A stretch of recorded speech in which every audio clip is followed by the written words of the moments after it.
Namaste, cheers, and greetings, everyone. CC Through Arms, also known as True Patriot, on behalf of Volunteer Agriculture, True Living Organic Farms. We're back for another live stream. This one, I have an actual reason behind this live stream. It's not just, I'm not just randomly coming on here and talking to you folks because I'm bored, because I don't have nothing to do, because I have some downtime in between gardening chores. I think I need it. I felt, if you'll notice on screen in front of you, if you'll notice the cam. The cam is on some of the seed packages that I've been getting together. I've been trying to work on for let me see, Sharon, good Facebook friend. Robert Ingalls, another very loving Facebook friend. A couple others. Got to get those out this weekend. I needed to go ahead and have some others packaged. And you can't sit there and do the tedious work of measuring seeds, opening the little bitty envelopes, labeling. You can't do all of this without thinking about a lot of things. You know, you're thinking about what you're doing. Then the mind tends to wander, and now you're thinking about how you arrived at this point and what's went into this. And just a plethora of thoughts go through the mind. I thought it would be a good opportunity for me to possibly get on here and just talk from the heart a little bit about when I say volunteer agriculture, or I say that it's a labor of love, I need to convey what that means to me in an easier, better fashion to you all. I mean, I can say it and that it has a meaning to me, but the meaning that you all pick up might be different. And I need to, because a lot of times people don't get it, you know. I don't want no money. I don't care about money. I don't care about wealth. I don't care about the material possessions that either money or wealth can buy. None of that has value to me. If I get a brand new car today and I crash that brand new car into a brick wall tonight, it does not bother me because that car means nothing to me. I will never place value on that which has no value. However, that being said, if I needed to go to the co-op store that's 20 miles away, it would be easier if I had said car. So I will use tools if they're at my disposal. I'm not going to place value on them, though. We live in a world now where everyone is taught early on to value what isn't real. Here in America especially, you know, look at your money. It's a promissory note. Think of it like a glorified IOU. A faith-based tender. You know, for the most part, no value at all. It even has less value than firewood. You know, at least firewood, you know, you've got heat, you've got warmth, you're able to cook your food. Tinder is the little bits and pieces that initially you used to spark said fire. So they have value, but compared to the firewood itself, very, very little value.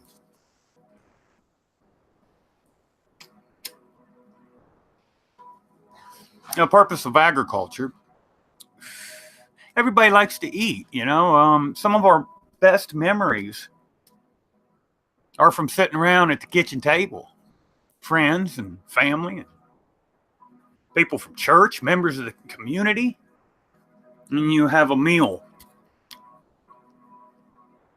And so through the process of breaking bread with one another, we've at the same time bonded with one another.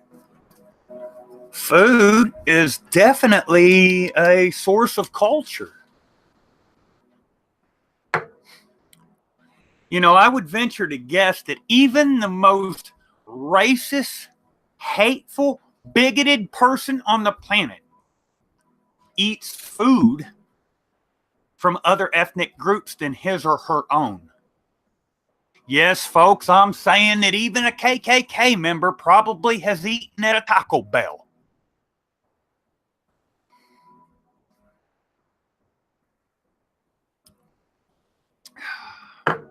Probably a bad example, but you know, most of you probably get my point.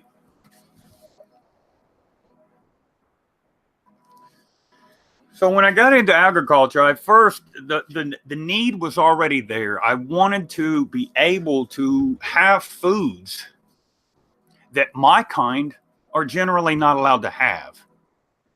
And when I say my kind, I mean I'm a disabled American veteran. I'm expected to live on less than $7,000 net income per year.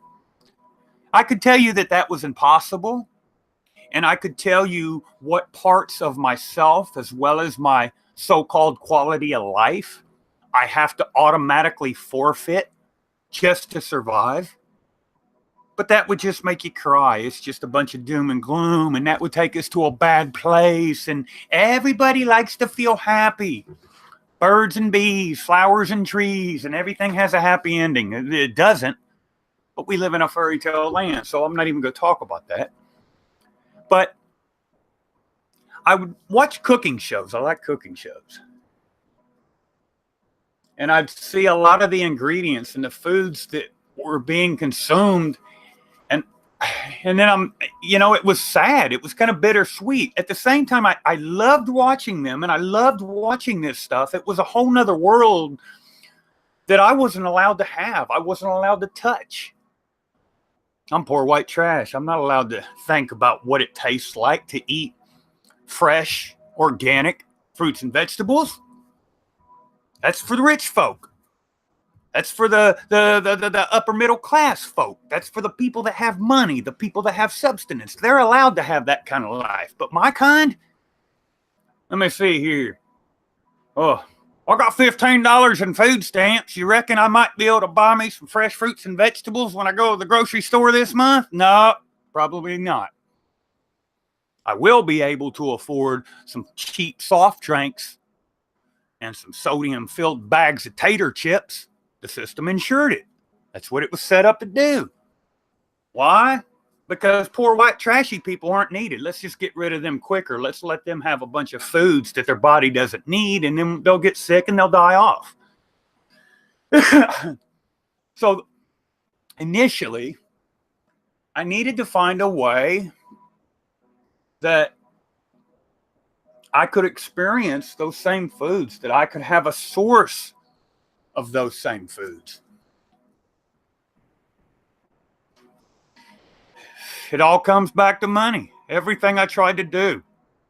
I looked into growing the best plants I could. Well, and you can't do that because you got to have dirt, soil, and you can't afford the soil, so you can't do it.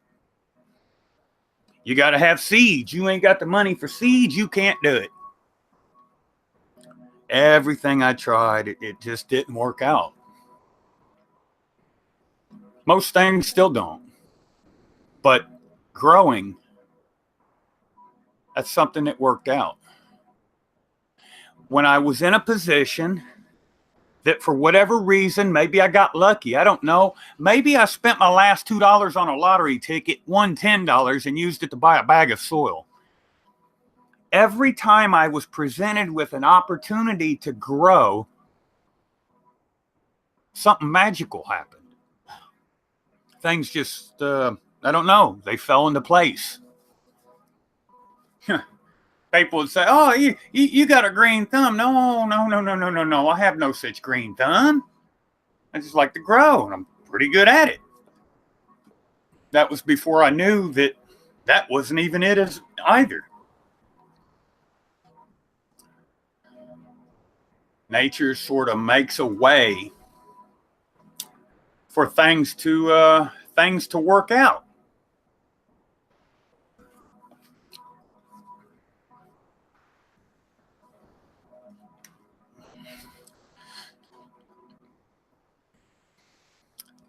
A person can go to a grocery store and they can the average person can afford safe, healthy, fresh, organic fruits and vegetables. And that really is sad because we live in a land where everything is abundant.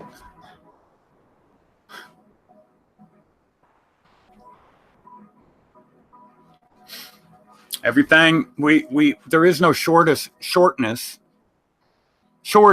excuse my language. There's no shortage of anything. But yet, it's like when the Christians will get on Facebook and talk about Jesus, and it's absurd. Why are we got so many starving Ethiopian babies and kids that die from starvation every year? So that Jesus fella allowed you to win a lottery, which allowed you to buy a big, shiny, fancy new car and a big house to park it at. But that same Jesus will kill thousands of Ethiopian babies this year due to starvation. They can't have food? That just doesn't seem logical to me. Now, I'm not saying that is how it is. I'm not saying that's not how it is. I'm just saying, I'm speaking from the heart here. I'm just trying to convey to you all how I feel. And I'm a fuck up. So even my personal feelings that come from the heart are probably wrong. However, they're all I have. And I can't be you. I can't be your friends. I can't be anybody else but me. And so during the course of this live stream, I'm going to focus on me being me. Hopefully you'll gather something useful from it. Maybe if nothing else, it will serve as entertainment for you.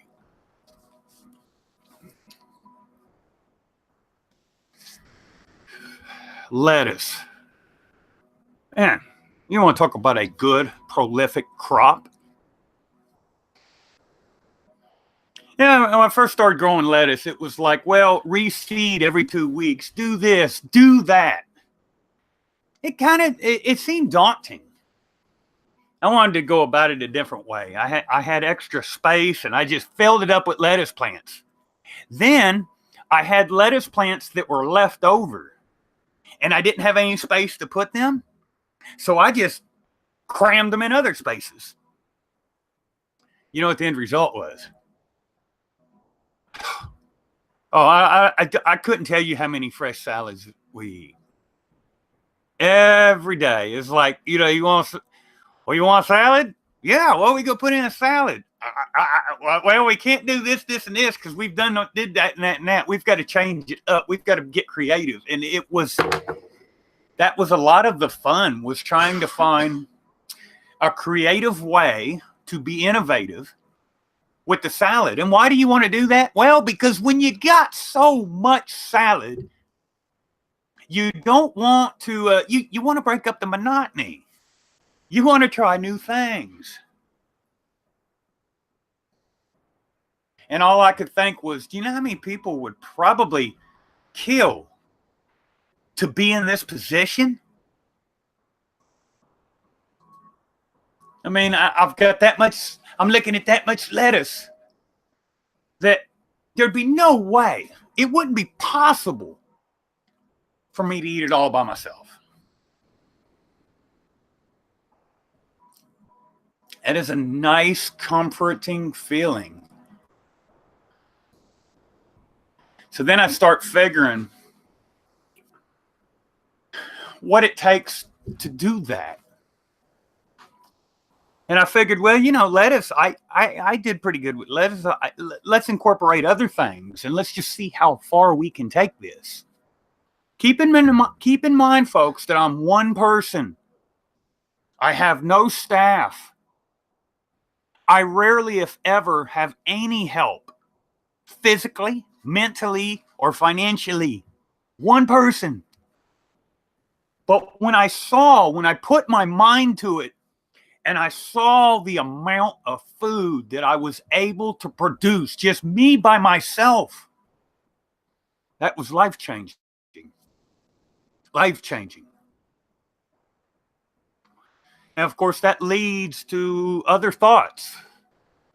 You get to thinking stuff like, well, if I'm one person and this week I've produced enough food to feed 50, what if I had a staff of 5 people? And those 5 people were able to replicate 1/2 of what I've done. The growth, the amount would be exponential.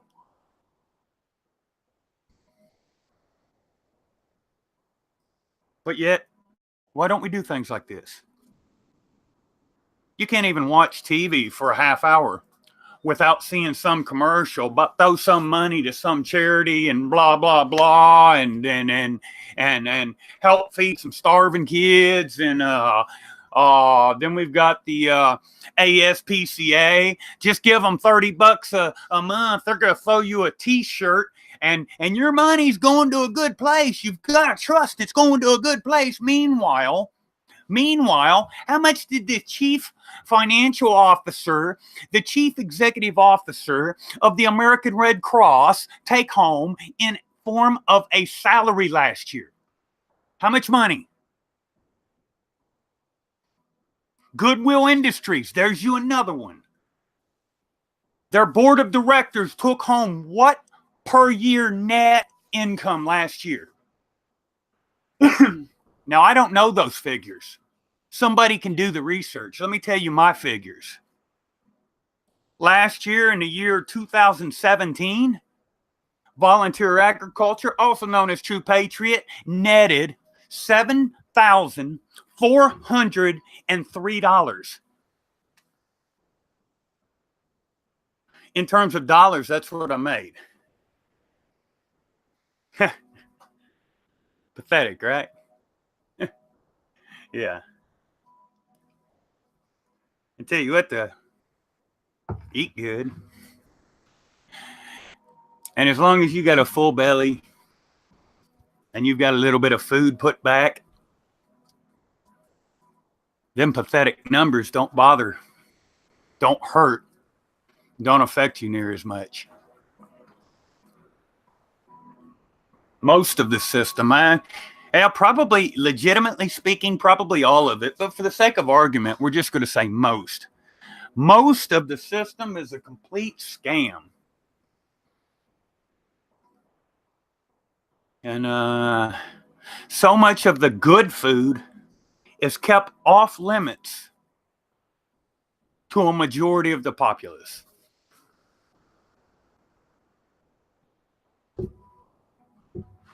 Perth Observer is in chat. This is a good friend of mine. Perth, if you want to come on, I was getting packages ready to mail out this weekend for my for my nonprofit, my charity, my community-supported agriculture. Of course, I still need to get electric ran to the outdoor grow room. I need to get a door put on the outdoor grow room. And I truly wish to expand my efforts, my operations. I've had an excellent result this year. I've still got a lot of good fruits and vegetables, and you know, I enjoy it and I love it, and I'm not griping, but it's something that without being able to share it with the community, it doesn't feel as nice. And it's not something it was at first, it was a concept. If one person sets out to grow entirely organic fruits and vegetables. If one person wants to grow 1,000 different varieties of fruits and vegetables, is it even possible? And if that one person wants to do that and has no money, what can they do? How can they do? I've proven that there is success there. It's all a labor of love. And if your mind and if your heart are in the right place, it is still going to be hard. It's still going to be a very, very, very rough path. But with the level of success that I've seen, I want to replicate that success. I want to be able to share what I feel when I look around at all the stuff that we've put up for the winter this year. I got to find a way to pass that feeling on. So many people are going to go into a grocery store. So many single mothers are going to walk into a grocery store today with $5 in their pocket, and they're going to try to feed 3 hungry kids supper tonight. And they're not going to do it. Yeah, they're going to put some kind of crap in them kids' mouths just so them kids shut up. But it's not going to be wholesome. It's not going to be pure. It's not going to be good for them. And that's a problem. And the only way that we can address that is when we come together and we work as a community. Now, I might not have money. I might not have much family. I might not have much of a support system. I don't have many tools. But I have motivation. I have a will to survive and an even stronger will to succeed. And I need to turn my will into something more tangible for others outside just my local community. Hash info, cheers, brother. Thank you for being here. You know, it's like the Carolina Reapers, folks. My Carolina Reapers. Let's look at some Carolina Reapers, okay? All right. This constitutes mathematically 1/32 of the amount total that I've grown. Let's talk a little bit more math. What is one person going to do with 40 pounds of the hottest pepper in the world? What does one person do with 40 plus pounds of the hottest pepper in the world? Maybe there's some Indians in India that make a holistic cure for the flu, and they use chili powder. Or maybe they make a tincture out of chili powder. Get on the internet, people. Do your research. You know how much they charge for an ounce of chili tincture? But my poor, ignorant, redneck, white ass by himself produced 40 plus pounds of peppers, Carolina Reaper chili peppers this year. They didn't have no money. What do I do with them? How do I share them with the world? And see, that's what I need. That's where I need help. I can get out here and I can work 20 hours a day, folks, and I am entirely committed to doing that. I will work 20 hours a day. I will forfeit money. I will forfeit love. I will forfeit material possession. I will forfeit friends. I'll forfeit family. But I need to know that by giving up the majority of the things that people take for granted, when it's all over with, it meant something. I was able to pass something on. Think about a seed.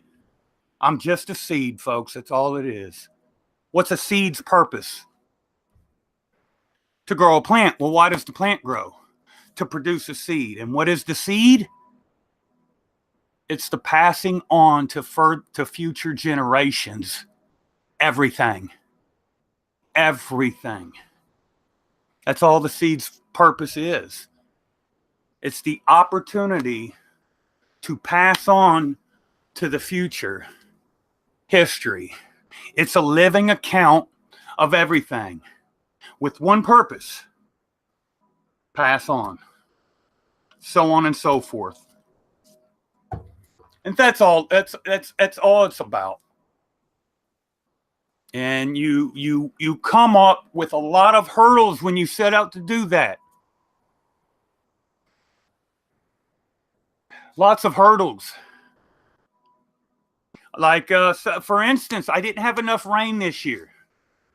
Didn't have enough rain. So there were times that, man, I feel guilty as hell, but I had to fill up my water collection, my water storage with tap water. And then I had to allow that tap water to sit for a couple weeks, right? Well, long story short, that costed money that my poor white redneck ass didn't have. End result, I was $20 short on my water bill, which meant my water was shut off, which meant for several days I had to do without water. I'm not griping. I don't, it comes with the territory. I'm just saying that there's got to be ways that it can work. And we're allowing what does not exist to be the deciding factor on what is accomplished and what becomes a failure. Money isn't real. Why is it called a promissory note? Because it's a promise. It's an empty promise. It's an IOU. It's not real. So whether or not a man is able to feed his family today should not be hinged on something that isn't tangible, something that has no value. Well, if you're sick and dying and you got money, you can get help. But if you're sick and dying and you don't have money, well, we don't give a fuck. We're just going to let you die. I don't know all the answers, but I know that's not it. That's not logical. And as long as we're not able to come together as a community, we can't figure these things out. We can't address these exact issues. How many times we gonna watch some guy in some third world country murdered because he's poor and his family's poor and he tries to address their sickness using a medicinal plant? How many times? How many times are we going to tolerate it?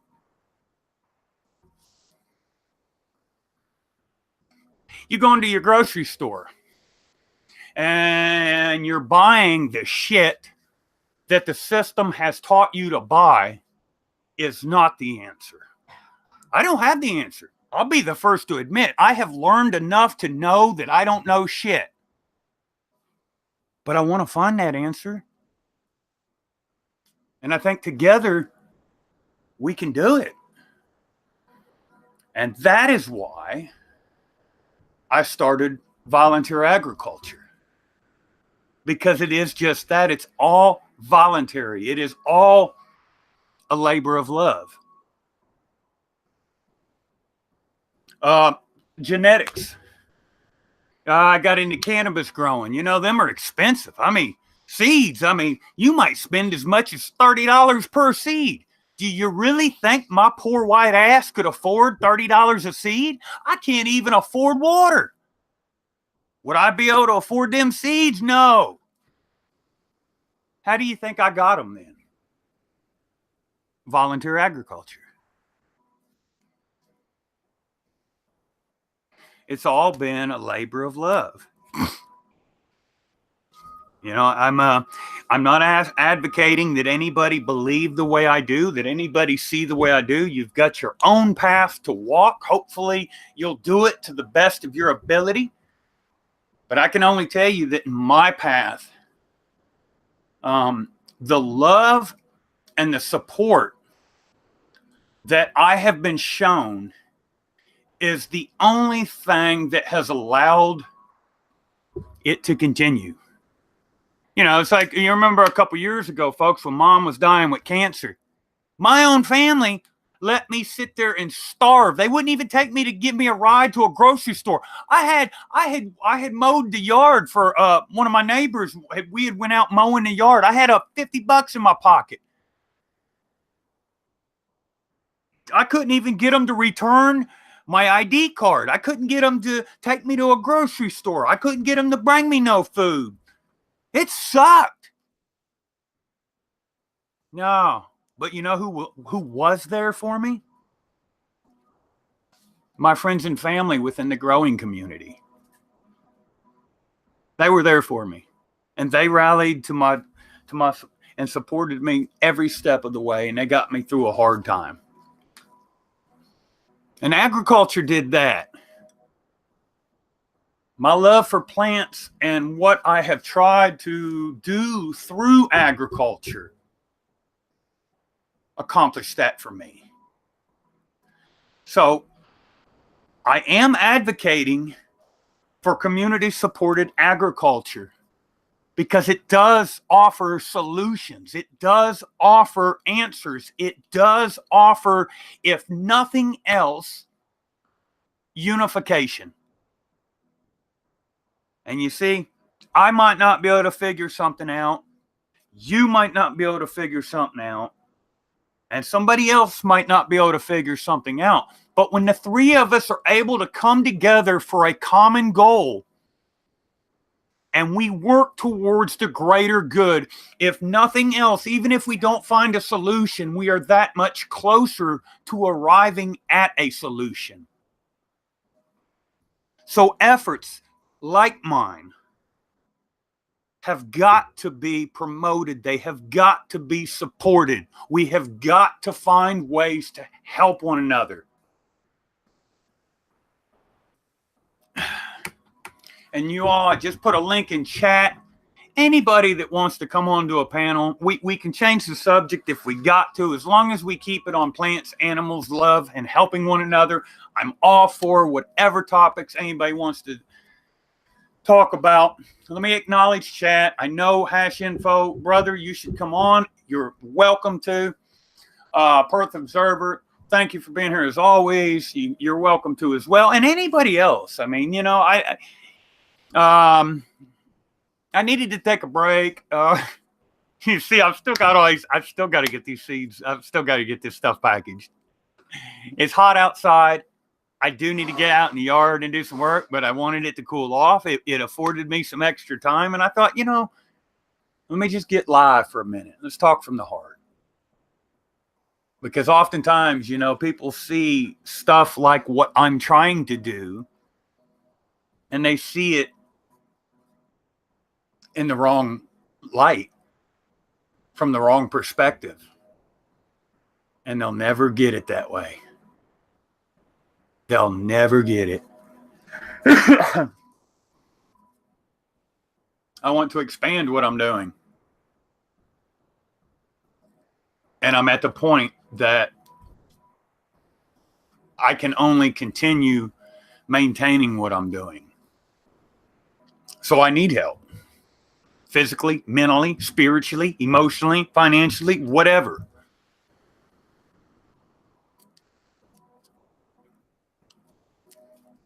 That's what I'm trying to do. I'm just trying to figure it all out. Hi, mate. How's it going?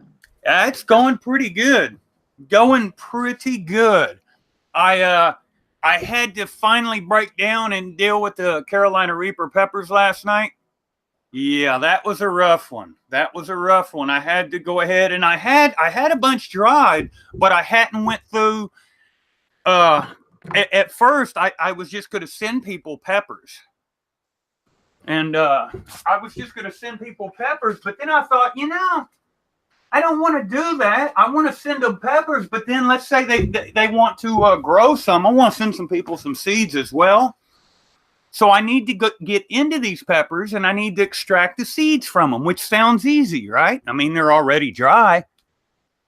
I get a face mask and a pair of gloves, And I sit here and I cut one open, and instantly I can't breathe. I can't see. There's a haze in the air. Oh, it's that. Yeah, they're. I don't know if you've ever worked with a truly hot pepper. Oh, yeah. Yeah, they're. Needless to say, I was only able to extract seed from roughly 20 of them. Yeah, I got to figure another. Yeah. I don't know. Maybe go outside and get some kind of like a military breathing apparatus. I had that experience, not so much with the breathing factor, but totally forgot to put the gloves on because it didn't involve a lot of chilies. It was only like a couple, but totally forgot to put the gloves on. Yeah. Didn't realize the actual hotness of it at the time, and then decided that I wanted to scratch my eye. Oh, sweet Jesus. Yeah. Oh, it only takes one time. You never do that the same thing twice. Not when it comes to chilies. Yeah, well, see, and the Carolina Reaper is the hottest pepper in the world, and it is.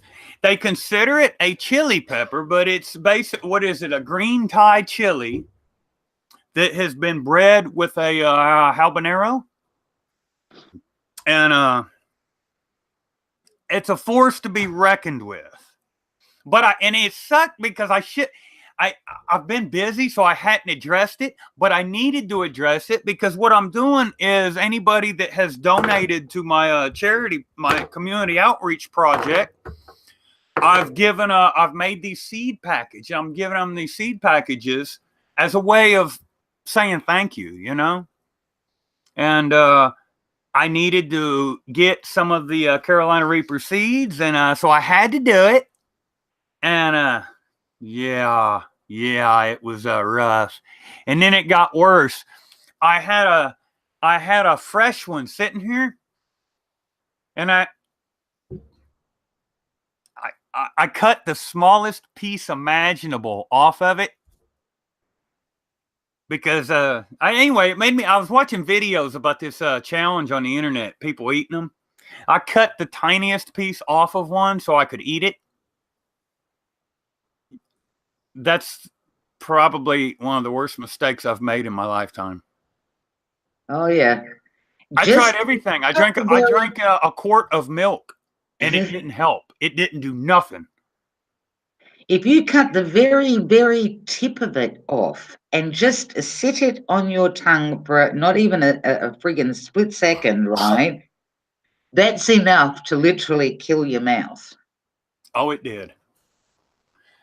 Definitely was an experience that I had not anticipated. I mean, my kids, well, one of my girls and my nephews and nieces, because my dad was always into chilies and stuff like that, obviously not the ones that you're growing, but just chilies, right? Hot chilies. They would sit there and they would have a competition at the table as to who could literally bite into one, and you weren't allowed to bite it and swallow it. You had to bite it and then chew it, right? Yeah. Oh, my God. They used to leave us in tears. There would be no sitting. They'd be jumping up and down, and you can see tears coming to the eyes. But, yeah, they're definitely... When you're mentioning the red chilies, you're probably mentioning some of these.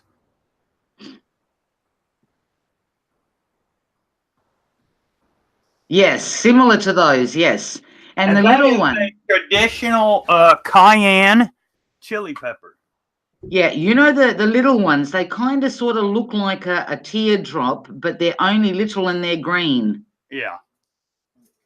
And when you actually grow the little bush, they're multicolored. What are they?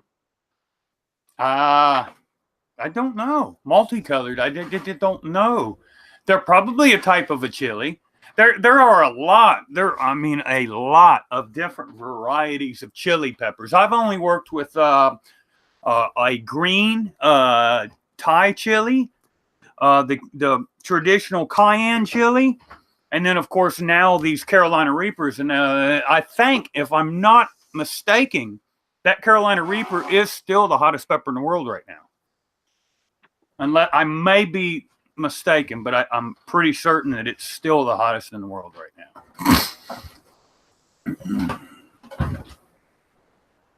But going back to what you were saying before about the lettuce and growing stuff and people, you know, sort of coming and volunteering and whatever, mate, it's money has been so inbred into people that, like I says, nobody's prepared to take a day or two and donate their time. You know what I mean? How do I eliminate? Now let's start off small. How do I eliminate in its entirety hunger in my community by myself? And I've been trying for years and I just can't do it. I need help. And we can't sit there and keep this mindset that, well, you've just got too big of dreams and you just need to quit. That's not the answer. That's right. That's not the answer. Right. And I don't know what the answer is. So I'm still grabbing at straws with the hope that maybe it'll rub off. And the thing is, mate, it's not that you've got a too big a dream. It's the fact that they're too fucking lazy to do it themselves. They don't want you doing it. That's what I have discovered. That's what I have discovered. If they don't want to do it or can't do it, God forbid you do it. Why? So therefore, your dream is too big. I mean, I've given up girlfriends. I've given up money. I've given up. But I don't get to go out with friends. I've given up most of my entire life for plants and animals. And I don't care to do it. But it has to count for something more than me putting up food for myself and my family for the winter. Because truthfully, just looking at my Carolina Reapers, I'm producing in an amount that is way more than I can use. That means there's excess. Well, here's the problem with excess. There are people right here in my community that have less than enough. So if I have excess, it makes me feel like shit. Excess anything while there are people doing without. And I need to bridge that gap. And, you know, it's been a mission of mine for years, but I'm just now to the point where a lot of it's coming together. You know, having a flock of chickens was important because A, I would be able to harvest my own egg shells, which would give me a source of calcium. B, I would harvest chicken manure, which would give me a source of nitrogen. But also, we'd get the eggs. It was a win-win, and it covered multiple facets of my approach. Well, why would it be so important to have nitrogen or calcium, people might wonder? Well, I don't think, mate, that's a problem of 2018. I think that's an issue that's been ongoing for some years, because when my folks had a farm, I mean, Dad had a huge chicken coop, right? Yeah, I'm talking chickens, turkeys, geese, you name it, right? You name it for the eggs. And the farmers had hectares of property, just like my dad did. They never had gardens. They never had chicken coops. They would always come to my ma and take from her. Yeah. Because it was easier. There was no time that had to be spent on it. You know what I mean? Yeah. It's called let somebody else do it. We'll just go over and collect, which is what people used to do. Yeah, well, that's not getting us anywhere. Maintaining status quo means maintaining failure. We're failing. Humanity is dying. It's not getting better. Humanity is dead. Hey, humanity is dead. It's not dying, it's dead. Because if two people can live next door to one another, one has and the other one doesn't, and some form of help doesn't come from the one that has, it's dead. So we have to address it. We can't maintain a defeatist attitude. It doesn't get any of us anywhere. We know that, but try telling that to somebody that does have money. Oh, yeah. I had a guy attack me last night, And I didn't do nothing. All I did, I've not asked nobody for nothing. And the only claim that I ever made was that if you helped support my agriculture project, I would not only personally thank you, but I would also send you a seed collection from some of the crops that I've grown this year so that you knew that it was your support that allowed efforts like mine to exist in the first place. And all I did was send that person a link to where they could read about my contribution to the world of agriculture. Well, that made them very mad. They called me names. They attacked me. They said, what right did I have to presume that they would even care about agriculture, that they would even give a shit, that all they were making was a couple $1,000s a month, and it was up to people like me to worry about others if people like me thought that others even matter. And I just, I don't know where to go with that. I've not tried to make anybody mad. I've not tried to, but people, people just don't, they just don't genuinely give a fuck about anything or anyone but themselves. And that's sad. Because if you have a look at how many people that do have money, that do have the capability, they would rather go out, for example, and I don't know, buy a fucking outfit for like $600-700, buy a suit for $4,000-5,000, a suit that they're only going to wear 3 times, a suit that nobody gives a flying fuck over how much it cost, okay? Nor can anyone really tell, except the person that's fucking bought it, rather than send that money to a place where people are hungry, where people need to be fed. But they don't, because everybody's got this money thing ingrained. It's I've got to have more. I've got to have more. Fuck everything else. I just got to have more. Well, they're not stopping to look that when they drop fucking dead, which is a definite guarantee for each and every one of us, you can't take that shit with you. Yeah, that's true. That is true.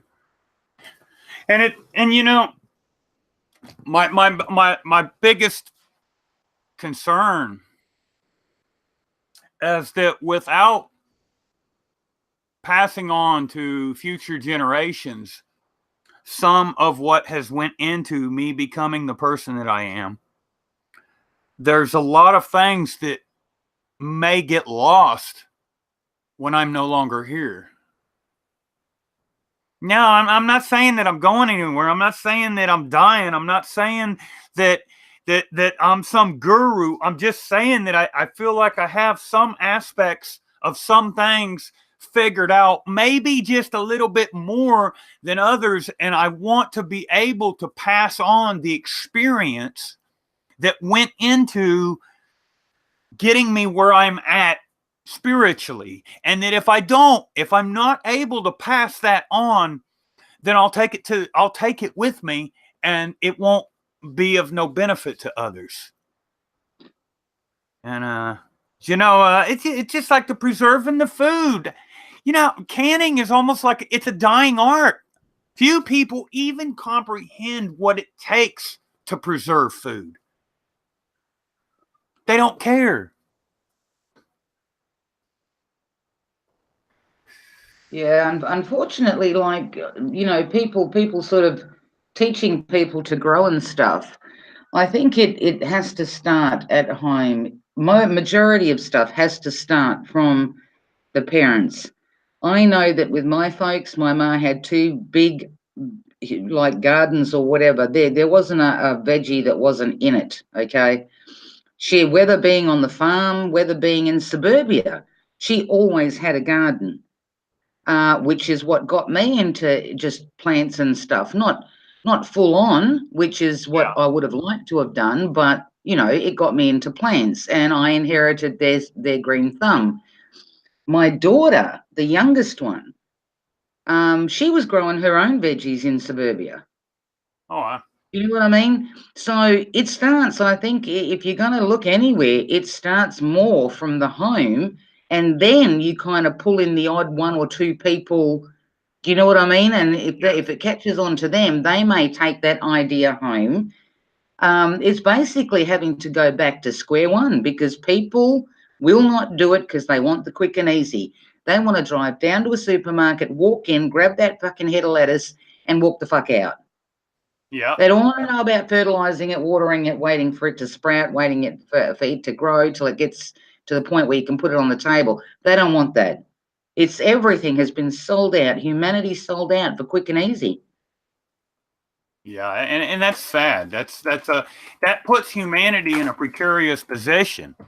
Absolutely. Because if all of us growers collectively said, "Hey, we're not feeding you no more," then where would all these people get their food from? Exactly. They couldn't survive. They would have no food. Their grocery market shelves would be empty. But yet, when us within the growing community, the agriculture community, seek help, seek advice, seek something as little as a different perception, and we are deterred, it doesn't help anybody. I'm running out of jars, I'm running out of bags. So, so if I have to sit here and watch a crop go to waste, you know who that hurts. And I'll give you a hint, it doesn't hurt me. Because before that happens, I make sure that I've got myself and my family put back for. No, that hurts the community around me. Yeah, And that's what the unfortunately, community around me doesn't comprehend. That we all have to help each other. for humanity to actually get the gist of that, it's going to have to go back to square one. Sad to say it, but I think it's not until shit really hits the fan and people get a taste of what it's like to not have food. Yeah. And I don't mean for a day. That's when it's going to hit home, and that's when they're going to start thinking, well, hang on a minute. Up until then, like when they can go to a supermarket and just grab what they want, people are not going to give a damn. They're just not.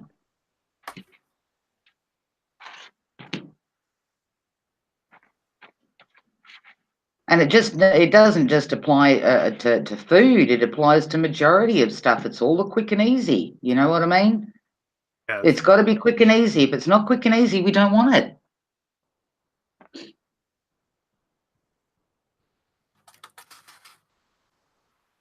I mean, as I said, my folks had a farm. They had hectares of land. The dad grew wheat and barley and Lord knows what. You know what I mean? Yes. All the farmers around him had hectares of land.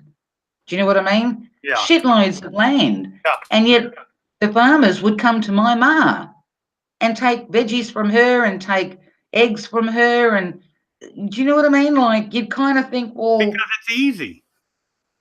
And plus, on top of everything else, on top of keeping all of that going, she still sat on a tractor and was going round and round in a paddock while my dad was in another one.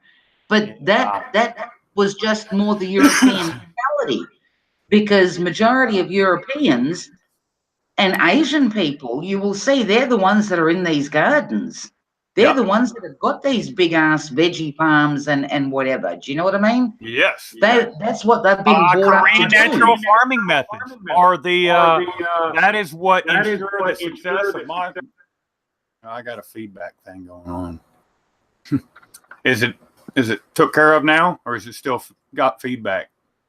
No, you're good. Oh, but I use people wonder how I'm able to achieve success without using chemical-based fertilizers, without using tap water, without using soil that one can readily purchase at their local store.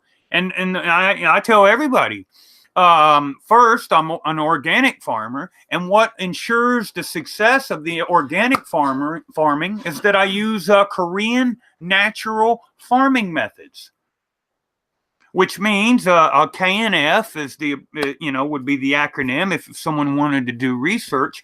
But basically, I use a lot of compost teas to feed my plants. And these compost teas are rich in IMOs, IMOs being an acronym for indigenous microorganisms, meaning I might grow a plant that is from another country. And if I want to ensure the success of that plant in my area, I have got to get a way of incorporating the indigenous microbes and the little bitty tiny small aspects of life in my area. I have to incorporate that in the grow process. Why? Well, the Oriental people, Japanese, Korean, Chinese, they figured a lot of this out long before I ever got here. And when I did my research, their methods and their approach to large-scale food production seemed a hell of a lot better than what Western culture utilizes. Our commercial farming in this country, it's more of a detriment than a benefit. We're destroying the planet. And yeah, so I didn't want to.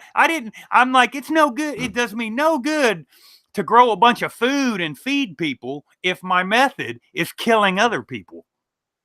So when I did my research, some of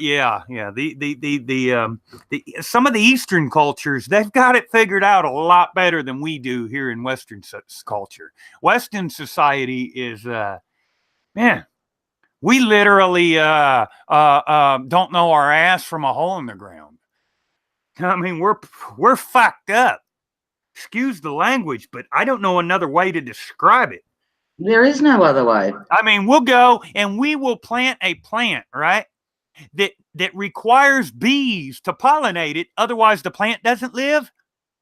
Then we will turn around and have weeds grow up around that plant. And we will spray a bug killer that kills the bees on the weed to get rid of them. And then we'll sit back and wonder why our plant isn't pollinating itself. And it's like, well, duh, you needed the bees and you just killed the motherfuckers off. Of course it isn't pollinating. Mate, it isn't just that. It goes even deeper than that. And I think I might have told you this story ages ago. My parents lived next door to a family that was from Vietnam. And the wife happened to be over at my mum's house while my mum was like weeding and whatever. Yeah. And she turns around and says to my ma, she goes, can I have that weed? Can I have that? But she didn't call it a weed. Yeah. And my mum looks at her and says to her, she goes, but Leanne, it's a weed. She goes, oh no, we put that in soup. Because people are so busy hating on each other, they don't have the time to talk. They don't want to talk because somebody is of a different nationality. They refuse to do it, to come together to find out what can actually be friggin' eating that is being tossed in the bin and classed as a weed. Yeah. And that was out of my mother's garden. It was simply we looked at it as a weed until she turned around and said, oh no, we put that in our soup. So people don't even know what the fuck they can eat. And they don't, because they're too busy hating on each other. They go to the grocery store and they spend all their cherished money on what they've been taught is food. They eat it, and for a brief instant, they no longer feel a symptom that they've learned to associate with hunger, and they think that they've accomplished something. Meanwhile, they at the same time get sick and begin to die, and it never occurs to them that what they were putting into their body was the problem, not the solution. That's right. And that's not sustainable. And that is not a that's not a method that's going to allow our species to ever thrive. Oh, listen, Locke says, until people stop hating on each other, nothing is going to progress. Nothing. There's just too many categories that people have that they can fight over that gives them reason to hate. And while everybody's too busy doing that, nothing will go forward. That's why I keep saying to people, walk with everybody. You might fucking learn something. I mean, God, in the bushes, in the back bushes, and I don't say streets, I mean in the back bushes of Bali, Indonesia, when I lived there with my daughter, I ended up getting this bitch-ass friggin' cough, right? Yes. And they says, oh, no dramas, we'll take you to somebody that can fix that. Well, off we go, all of us in the car, and we're heading bush, and I'm thinking, oh, my God, like, what am I letting myself in for, right? We get out there, and he snaps the branch off a tree. He tells the young lady that was with me, he tells her what to do with it, whatever. We get back to the house. She takes the leaves off, and she's got bottled water. She's not using their water. She's got bottled water, and she mushes up these motherfucking leaves, okay, and fills and I don't mean a little glass, I mean this tall glass of this green stuff that looked to me like fucking some kind of sump oil that should have gone into a tractor or whatever. It stunk like gum trees. Okay, I mean, you could smell leaves, of course, right? Because it was leaf. Anyway, she says to me, because I went to take a sip of it, she's telling me, no. She goes, you got to drink all of that in one hit. And I'm looking at this and I'm thinking, oh, sweet Jesus, how am I going to do this, right? Because I'm not one to not try because I want to prove things to myself, I guess. But then I'm looking at it, and every time I would bring it to my face, because I could smell the smell was so strong of leaves that my stomach was wanting to turn, okay? Yeah. Anyway, so I pretty much took a breath, plugged up, squished my nose with one hand and downed the whole friggin' glass. And I thought, well, the worst that can happen is one, I can get better, or two, I'm going to have the shits for a month, right? Yeah, that's Anyway. not fun. Well, no. But anyway, I figure here's part of the experience. So I did this. Down it went, okay? They're all sitting there fucking watching me because to them, I'm a Westerner that's doing this, okay, which they find fascinating. The following morning, I wake up. I didn't get the shits, by the way. Following morning, I wake up, no sign of a cough. It's like I never had it. And that's just leaves off a tree. That's not a special growing tree in his garden. That was just there. It was a tree that was just there growing with all other trees. Oregano. Yeah. But he knew. Huh? Yeah. He knew what to do with it. You know what I mean? And this is where I'm saying, if people don't want to talk to people, people just want to hate on each other, how the hell are they supposed to learn what they literally have sitting on their property? They're not. I got the infection in my leg. And anyway, I got this infection in my leg. And of course, so-called healthcare has proven yet again to be a joke. No care provided. Oh, yes, they've billed my insurance thousands and thousands of dollars, but I'm still sitting here with an infection in my leg. And some of the simplest things would actually be a cure. And we were basically talking and brainstorming on Facebook the other night. And one of my Facebook friends, follower, whatever you choose to call them, they said, Have you tried oregano? Well, let's see. I put oregano in the spaghetti sauce. No, I've not tried oregano. What the heck? What are you talking about trying oregano? Making an oil of oregano, and using that to treat the wound. That had never, I was uninformed. So I did a little bit of research.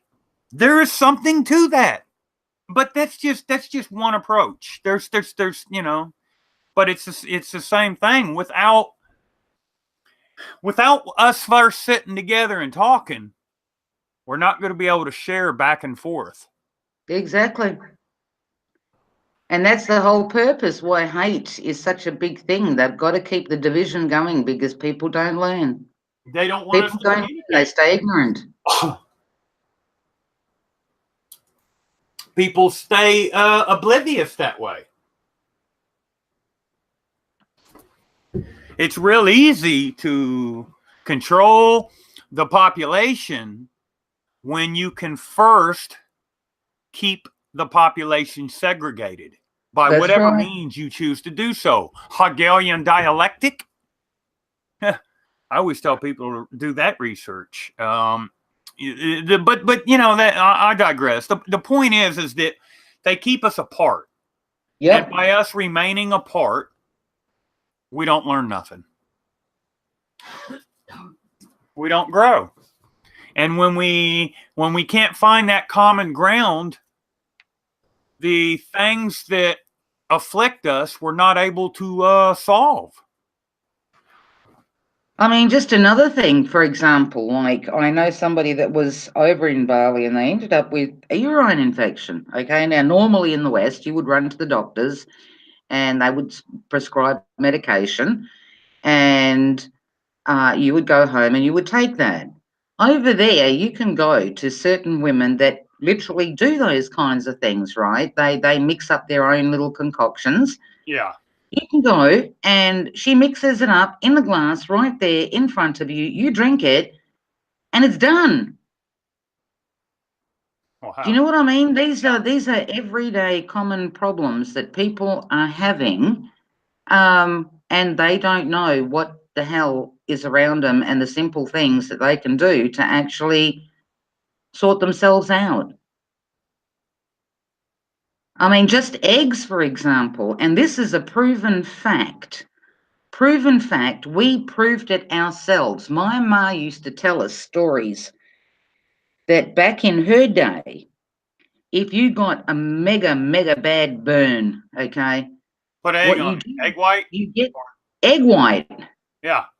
Yeah. And you stick that onto not less, well, if it's on your hand, obviously you would put your hand into a container and you would put a shitload of egg whites in there, right? And you would literally leave it sit in there. But my brother-in-law, this is years ago, their eldest was only 4 at the time. He'd gone to a farm and bought fruit and veggies, whatever, come back, and the exhaust on his vehicle was hot. Well, a kid being a kid wanted to get into the boot to have a look what was in there. So, of course, she sticks her foot on the exhaust pipe to, heave herself up. When she let out this rip roar and scream, well, my sister remembered what my ma had said, grabbed her, raced her inside, got an ice cream container, threw all of these friggin' eggs in there like the egg whites, stuck her foot in there. Not a blister anywhere. It literally sucked the burn right out of her foot. Oh, wow.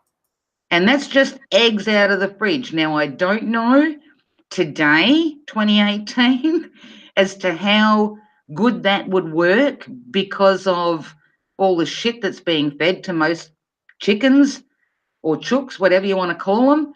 But we proved it to be right. Oh, wow. I think I'm going to have to end this live stream here in just a minute. Probably about 10 minutes, actually, Perth Observer. No dramas, mate. Do it when you got to do it. Well, because I have to get the chickens in. And, yeah. But we've got to find common ground however we can.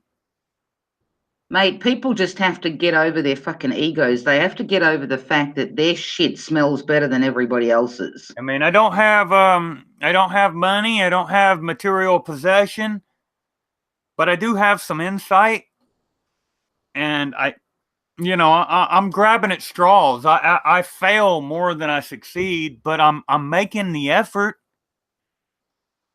and that's where it starts. Is if we all can find a way to make an effort, and there is no such thing as a small effort. I mean, because I firmly perceive that things have a way of growing.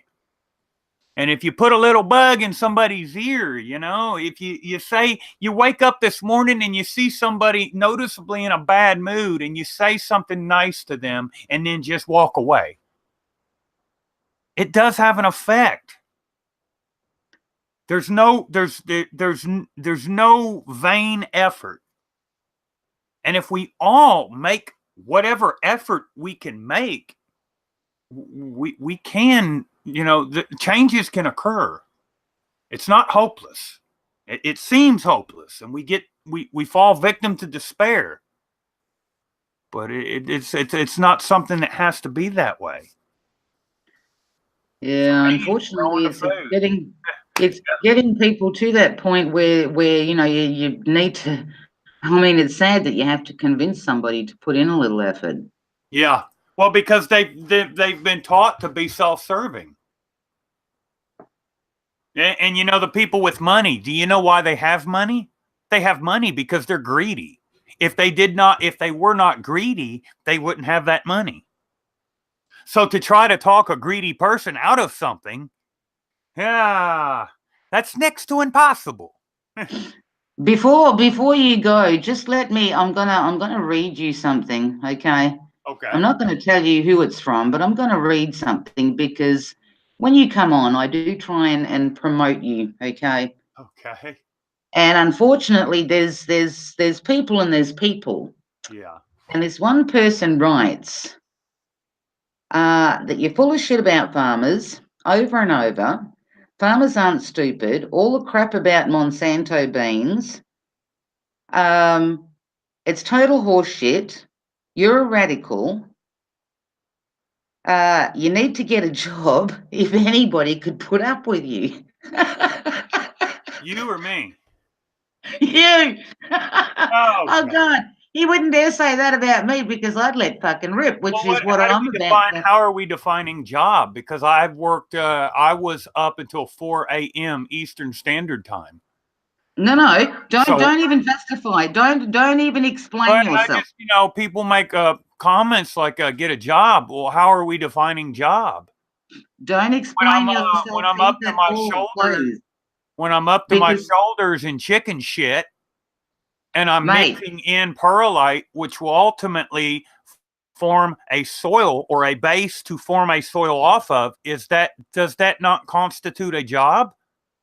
Heath, the fact is that a comment like his does not deserve an explanation, okay? Because he's just lost everything that you've been trying to say for the last hour. It's probably not a he or a she. That is probably an it. The system is large. Very, very large. Oh, trust me, this is definitely a he. And those that are still a part of that system will defend that system to no end. And this is not a troll. This is not an it. This is definitely a he. This is definitely a he. I know who it is, and I haven't responded yet, but I am going to, because to me, and this is what I used to. What about glyphosate? It's already been proven that the glyphosates, which Monsanto puts in fertilizers, which puts in insecticides, which puts in herbicides, disrupts the navigational system of the worker bee, which causes the worker bee to be disoriented. So the worker bee goes out and collects pollen all day. He tries to return to the hive to feed the queen, and he can't remember how to get home. That is proven science. Proven. That's not opinion, that is proven. So a company like that, how can we defend them? Hey, the thing is, this goes back to those same people that you and I were talking about before. If I talk against Monsanto, I'm not going to tell you an opinion. If I were to tell you an opinion, I think that every employee of Monsanto should be publicly hung till dead for the crime of crimes against humanity. That would be my opinion. But when I tell you that Monsanto is a corporation that is proving to be a detriment to humanity, to the entire planet, that's not opinion. I'm basing it on science. Unfortunately, like you said before, some people you can tell, and some people just want to stay in that little fantasy bubble. And what can you do about them? Not much. Yeah, not much. Because no matter how much evidence you send them, and no matter where you send them and say, go have a look at this, read it yourself, go check this out, read it yourself, and they still come back and they tell you that it's a load of bullshit, unfortunately, there is no saving those people. There just isn't. They have to get to a position where they're able to see other sides to the story. Because no matter what we're talking about, things are never yes or no. White, black, up, down. That's the illusion of duality that you've been placed into as a result of being in a polarity-based environment. There's always many, many, many, many, many sides to every story. Mate, as I always say, 2018, everything is questionable. Everything. Oh, yeah. For sure. Hello, Dale. Oh, has Dale finally graced us with his presence? Looks like it. Oh, really? He's been here for 30 minutes. And when I decide to go in the live stream in a few minutes, he decides to come on at the last minute and say hi. Well, I can't figure out whether that hand is saying goodbye or saying hello, so take your pick. I don't know. It looks like it's clapping. Maybe it's doing something. It might not even be clapping. Maybe it's an up and down gesture. And never mind. I should quit that train of thought. Cheers, Dale. Thank you for being here. I've been working on the getting these thank you packages put together for the donors to my community outreach project here in my local area. I'm really desperately trying to expand my operation. I really need to get electric ran to an outdoor facility that I've been working on here on site. I'm at that point where, oh man, I'm grabbing at straws. And anyway, as I'm sitting here, as I was putting together the packages, I did a lot of soul searching and I did a lot of thinking because I felt like people needed to grasp or try to grasp what I'm trying to do. I'm not trying to better myself. I'm not trying to help myself. I'm trying to influence positively my world. What is that number? Hey. Oh, it's not for me. Apologies. And when a lot of times when you approach society and you have a need, whatever that need may be, and you ask society to look into it, the first thing that they presume is that you're trying to get money, that you're trying to get wealth, that you're trying to get possessions, that you're trying to get famous, that you're trying to get attention. I don't want none of that. Everything I do, I don't do it for myself. I live a life of misery, and I'm not saying that because I want sympathy. I'm not saying that because I want people to feel sorry for me. That's my path. Hey, I embrace it. But I need to be able to do more for humanity in the time that I have left.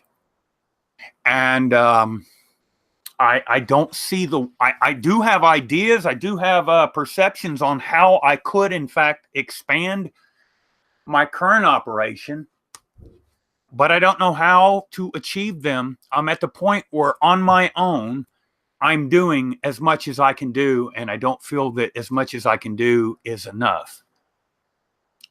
So I decided to go live, and I thought that maybe if I addressed some of these and I talked a little bit, some of the people, like the guy last night that jumped on Facebook and insulted me and tried to attack my character, maybe it would make more sense. My infection in my leg is bad. There is a big green nasty thing. I'm not going to pull the Band-Aid off now on camera. But I mean, I am drinking lots of fluids. I am eating good. Yes, I'm as ineffective as Keith, I'm they going are. to I'm ask taking again, have you got methylated spirits? No. You need to get yourself some, mate. You need to get yourself some, and I'm telling you, get rid of the green shit off your wound and where do I get the pour money to meth buy that over it. stuff at? Pardon? Where do I get the money to obtain that stuff at? It's not expensive. It's not expensive. This is not a pharmacy thing. I don't have any money. I don't know how to. I don't know how to do stuff like that. I don't have money. Because you don't have to. How could I say? You need a prescription for this stuff. Whatever, you can buy it just like you can kerosene or petrol. It comes in a bottle. You can buy it in small bottles. Okay, I'm 30 minutes from my closest store. So that would mean, foremost, I got to get somebody to drive me, whether it's mom, whether it's a member of the community. So that means that's going to require gas. That's also going to require time. Then, once I get to the store, I have to have the money to purchase said product. I don't have any money. I literally, I'm not just exaggerating. I literally don't have any. I'm looking at it being 11 days before I receive my meager $618 disability allowance, which is what I'm expected to live on, because after all, I'm a piece of shit white American veteran. So now I do have a lot of herbs and a lot of fruits and vegetables growing in my yard. My yard is situated in the middle of a forest. So if there's something I can go outside and dig up, pull up, some kind of witch's brew or something, I'm all ears. But I mean, that's what I have to work with, Yeah, apart from garlic, I can't. Garlic, and I've been eating a lot of garlic. I've been eating lots of garlic. I've got some pickled garlic. So you need some external help to just get it to some form of control, and then the rest will probably kick in. But I do have some. That's why we're looking into the oregano thing. But when I looked up using the oregano oil, because I do have dried oregano from the oregano plants that I grew earlier this year. So I do have oregano. I do have extra virgin olive oil. So I am able to make an oregano, what did they call it? Essence of oregano oil. I do have the materials to make that, which is supposed to be, from what I've understood, a very excellent approach at curing the infection. But even that, it says that it takes 7 days. I'm doing that. It's already in the works. I am keeping it clean. Have you got kerosene? No, I'm out of kerosene. Which reminds me, it'll be time to buy kerosene soon. Because you can use any one of those three. You can either use methylated spirits, which is usually used for the body, or you can use kerosene. I'm just thinking back of what my father would do if he was out in the paddock and he would cut himself. Yeah. It was either I've heard that. kerosene Kerosene, good one. or petrol. They use kerosene to treat, to help with, poison ivy here a lot. Right. But it's always good when you can. It's always good if you can get yourself a bottle of methylated spirits and just keep it in the cupboard for those particular sort of times, because that will dry it out big time. I'm talking you got to get rid of the gunk off at first, but once you get the gunk off, then just pour it on. And that'll dry it up super quick. Yeah. I mean, have you seen methylated spirits? No. Okay, it's white, it's clear, it looks like vodka, but it stinks like a petrol or a kerosene. No, I've not seen that. It's something I will have to definitely look into. Because it's readily bought here. Not a lot of people use it, but I always keep a bottle in the house, and so do my kids. Because if you need something to dry up mega friggin' quick, that's the way to go.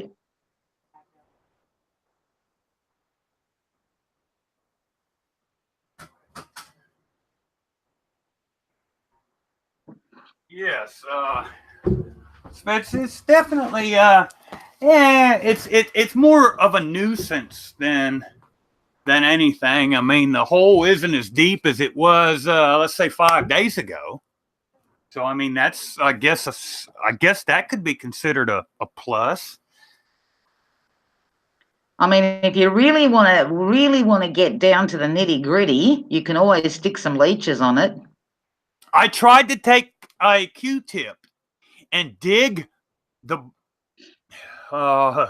It's nasty. I tried to dig what appeared to be the clunk, the ball of I don't even know how to describe it. The green nasty infection thing in the hole, Yep. And I tried to remove it. It didn't work. It's just so nasty. And yeah. How many days do I have left on the antibiotic? I don't even know. Yeah, I've still got quite a few of the antibiotics. So I don't know that that's even. Yeah, I'm doing what I can do.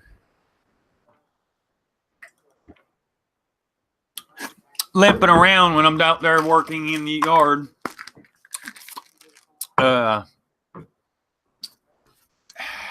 If it wasn't for liquor, I would have no pain medication. Mate, you know what you do? Send me via email, send me your exact name, exact address, and I will ship you some methylated spirits from here. How do you do it? Do you rub it on it? You just pour it on. Take the fucking lid off the bottle and pour the bastard on. Oh, I bet it burns. But get as much of the gunk off as you can first, so it's looking like red raw. Yeah. And then just pour it on with the bottle. I should do a very nasty live stream. I should come on later and get the camera and zoom in there. Oh, that would really. I don't even know. Are you allowed to do stuff? Well, I guess so. I mean, I've seen people popping hideous pimples on their faces and stuff on YouTube. I did post a video expressing my aggravation at the large teaching university hospital here. They didn't like that. I didn't get nice feedback off of it. Let's just put it that way. Apparently, you're not allowed to say anything against the norm. Which I know comes with the territory. But don't forget, please send me your name and your address, and I will send you some bottles from here. I will do that. But in the meantime, I've got to end this live stream because I have got to go get these chickens, make sure that they are in their coop and that the coop is secure. I've been letting them run around all day, and in the evening times with the threat of the coyotes and Yeah, we don't let them stay out at nighttime. We do make sure that they not just in the coop, but we also lock it.